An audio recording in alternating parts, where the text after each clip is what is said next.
Hello, કેમ છો બધા? ચલો, હવે થોડું પ્રેશર આવવા માંડ્યું છે કે બધું ક્લીન કરવાનું છે, ઘર સાફ કરવાનું છે.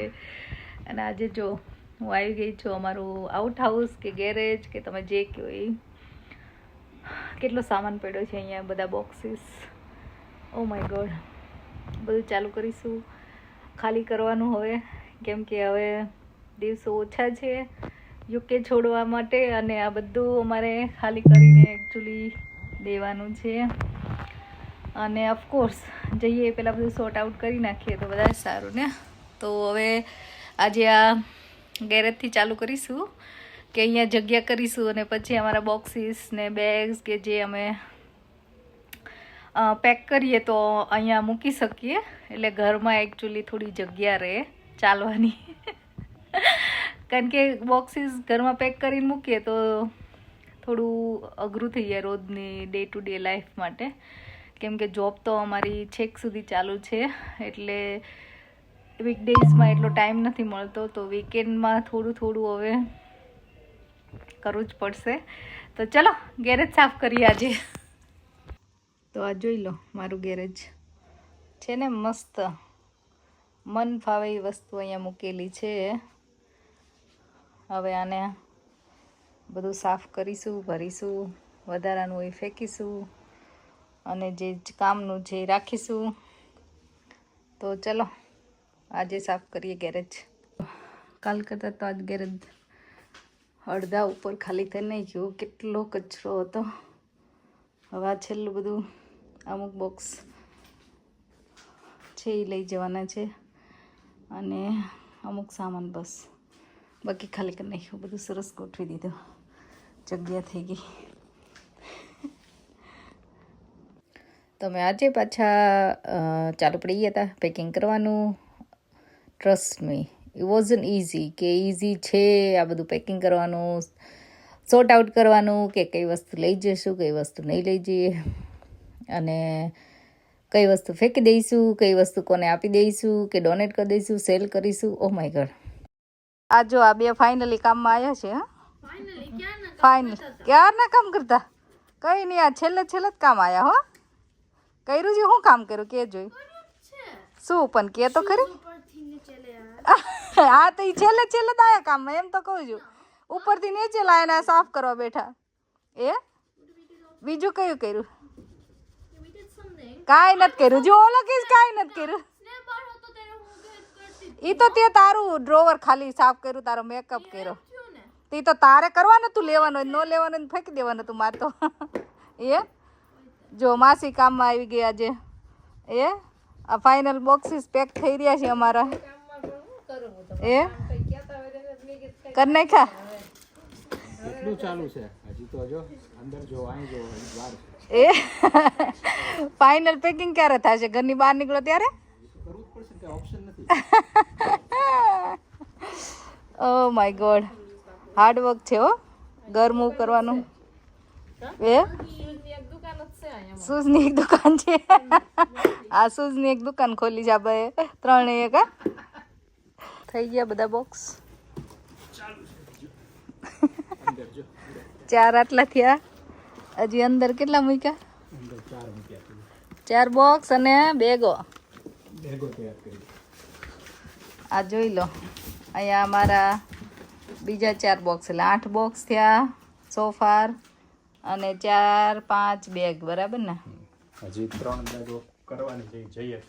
હજી ફાઇનલ 3 બેગ થશે, જેમાં હજી ફાઇનલ કપડાં અને ફાઇનલ બધી ટોયલેટરીઝ ને એ બધું આવશે, એ જુદું. તો આટલા બોક્સ ને આટલા ટોટલ સોફાર થયું છે. માય ગોડ, એ દમ આવી ગયો આટલું પેક કરીને. આ બધા બોક્સ તો પાર્સલ કરાવવાના છે સાથે. હા, પણ એ બોક્સ કઈ રીતે પેક કરવાના હતા? એ બધા એક બોક્સમાં કઈ વસ્તુ શું મૂકી એનું લિસ્ટ બનાવવાનું કસ્ટમ વાળા માટે. કે આ બોક્સમાં મેં બ્લેન્કેટ મૂક્યા, ફોટો ફ્રેમ મૂકી, કે ઇલેક્ટ્રિક વસ્તુ મૂકી, કે એક બોક્સ આખું ઇલેક્ટ્રોનિક્સ આઇટમ નું કર્યું છે. એટલે એવું હતું એ લોકોનું કે સેમ બોક્સમાં સેમ વસ્તુ જ આવી જોઈએ. બરાબર ને? બધા એમાં ફ્રેજાઇલની ટેપ મારી, લેબલ લગાડ્યા, આ વજન કાંટાથી વજન કર્યા. એ બોક્સ મૂકીને એટલે ઈઝી પડે, કસ્ટમ વાળાને ઈઝી પડે, આપણને ઈઝી પડે, બોક્સ ઓછા ખોલે તોડે.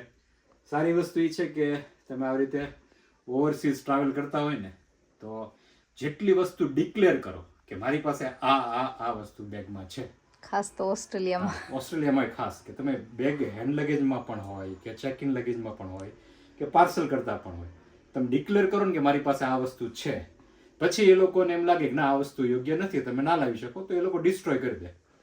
પણ તમે ડિક્લેર ન કરી હોય અને એ વસ્તુ યોગ્ય ન હોય તો એ લોકો ડિસ્ટ્રોય તો કરી દે પણ ફાઇન કે પેનલ્ટી પણ લાગે તમને. એટલે ડિક્લેર કરી દેવું સારું. એટલે અમે આ બોક્સમાં એટલે જ કરીએ છીએ કે એક બોક્સમાં શું શું મૂક્યું છે એનો આખું લિસ્ટ બનાવશું. બોક્સ ઉપર જ્યારે લેબલિંગ થશે તો સાઈડમાં એક ડિક્લેરેશન ફોર્મ જેવું મૂકશું, એમાં ડિટેલ લખી નાખશું કે આમાં આ બધી પ્રોડક્ટ છે. પછી એ લોકો એમ કે ના આ વસ્તુ તમે ઓસ્ટ્રેલિયામાં ના લાવી શકો, ઇટ્સ ફાઇન, તમે ડિસ્ટ્રોય કરી દો, કોઈ ચિંતા નથી. એ તો છે. અને આપણે યાદ રહે બોક્સ નંબર 1 માં શું શું છે, એટલે આપણી પાસે પણ ડિટેલ બધી હોય. એટલે અમે બોક્સ નંબર 1 2 3 એમ લખતા ગયા, એક એક બોક્સમાં શું શું ભર્યું છે એમ બધું લખ્યું. આ બેગ્સમાં બધે અમે અમારી સાથે જ જવાની બેગ્સ તો બધી બરાબર ને, પણ તોય અમે લાઈક લિસ્ટ બનાવી દીધું કે બેગમાં શું છે એમ. કદાચ એ લોકો હા ના ઇમિગ્રેશનમાં કરે કાંઈ, આપણે ડિક્લેર કરવું છે, હા એમ કે અમે આ લાયા છીએ. ઇવન ટ્રેડિશનલ ક્લોથ છે તો અમે લખ્યું છે કે ટ્રેડિશનલ કપડા છે, જેમાં ટ્રેડિશનલ કપડા ઉપર આપણે આભલાઈ ચોટેલા છે કે મોતી છે, બધી વસ્તુ લખવાની એ લોકોને, કે બીડ્સ છે એમાં, કે ગ્લાસ મિરર છે, તો એ લોકોને ખ્યાલ આવે. એ લોકો પછી એવો વાંધા વચકા ના ઉપાડે કે ભાઈ તમે આ વસ્તુ ડિક્લેર કેમ ના કરી. ના એ તો છે. આપણે ટ્રાય કર્યું બધું ડિક્લેર કર્યું, એમ કેવું કે નથી અલાઉડ, ફાઇન, તમે કાઢી નાખો, ડિસ્ટ્રોય કરી દો. સારી વસ્તુ આપણે ફાઇન નહીં ભરવું પડે. ફૂડ પ્રોડક્ટ્સ અમે કોઈ નથી લઈ જવાના. અને ઓસ્ટ્રેલિયામાં પહેલી વખત જઈએ છે એટલે રિસ્ક નથી લેવું, પણ બાકી એ લોકો અલાઉડ કરે છે, ઘણી વસ્તુ અલાઉડ કરે છે, પણ કોઈ પણ પ્રકારનું રિસ્ક અત્યારે નથી લેવું. તમે ઓસ્ટ્રેલિયા ટ્રાવેલ કરતા હોય ને કઈ કઈ વસ્તુ અલાઉ કરે છે કમેન્ટ કરજો, બરાબર ને? ખાસ કરીને ફૂડ પ્રોડક્ટ્સમાં. હા, ફૂડ પ્રોડક્ટ્સમાં અમને જણાવજો, તોય અમે વિચારીશું, પણ હજી અમે અત્યારે અમારા લિસ્ટમાં નથી ફૂડ પ્રોડક્ટ્સ કાંઈ પણ, બરાબર ને? ના, એ લોકો કહે છે કે અલાઉડ કરે છે બાર કોડેડ પેક પ્રોડક્ટ, બ્રાન્ડેડ, બરાબર છે? એ લોકો એવું બધું અલાઉડ કરે છે. You must declare it, declare કરવું જરૂરી છે. એટલે લેટ સી. હવે કિચનનો સામાન અમે ખાલી વાસણો ને એવું જ લીધું છે, નો ફૂડ પ્રોડક્ટ. ના, ફૂડ પ્રોડક્ટ્સ અત્યારે કાંઈ નથી લઈ જાવી. પછી એક વખત once we go there, set થઈ જઈએ પછી વિચારશું કે આપણે આ વસ્તુ અલાઉડ કરે છે લાવી શકીએ.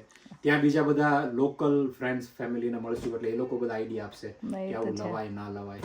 ના, બરાબર છે. તમને ખબર હોય તો કમેન્ટમાં જણાવજો અમને કે શું લઈ જવાય, બરાબર? હજી કન્ટિન્યુ છે પેકિંગ, હજી ઉપર બાકી છે, બરાબર? ખાલી બોક્સ તૈયાર કર્યા છે જે અહીંથી જવાના છે પાર્સલમાં, પછી બાકી રેગ્યુલર પેકિંગ જે અમારી સાથે જવાનું છે લાસ્ટ મિનિટ બધું બાકી છે, એ બાકી છે. ગેરેજ આખું અત્યારે મેસ છે, આખું ભરાઈ ગયું. જો આમાં અમુક સામાન અમારે લઈને જ જવાનો, પણ અહીંયા બહુ બધું હજી પડી રહેશે.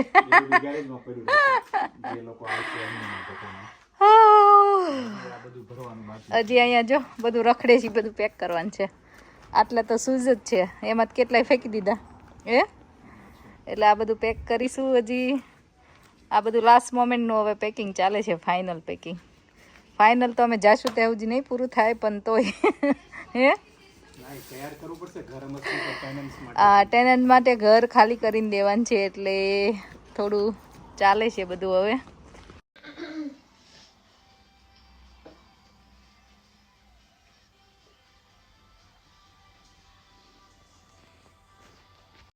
જો આ બેન કઈ કામ ધંધો છે, નવરા બેઠા છે. શું કામ કર્યું?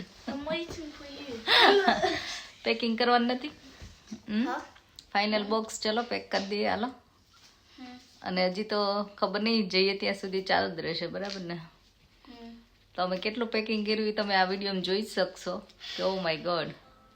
તો ચલો પાછું ફિનિશ કરીએ બધું.